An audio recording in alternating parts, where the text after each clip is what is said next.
झुंबत आवे दाई मोरे नवो बगवा चढ़ के आवे दाई मोरे नवो।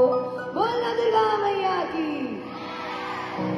ये आमा पाल के पतई करेला पाए नवो झुंबत आवे दाई मोरे नवो बगवा चढ़ के आवे दाई मोरे नवो। आमा पाल के पतई करेला पाए नवो झुंबत आवे दाई मोरे नवो बगवा चढ़ के आवे दाई मोरे नवो।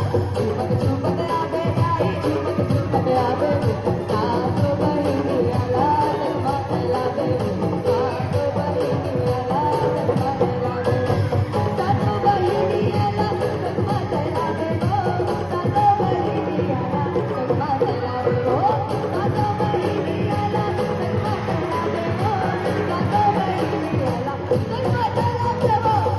झुंबत आवे दाई झुंबत आवे सातो बहिनी आला माता लावे सातो बहिनी आला माता लावे हो। ढोल बाजे रे नगाड़ा बाजे ना ढोल बाजे रे नगाड़ा बाजे ना हो माता रानी जय हो माता रानी जय हो माता रानी के बाबा गावे गाना माता रानी के बाबा गावे गाना। बरवा दे बैला बजा के आवे गाना भोले बाबा डमरू बजा गाना। बरवा दे बैला बजा के आवे गाना भोले बाबा डमरू बजा गाना। दुर्गा तुम्हें पोते बना दुर्गा तुम्हें बना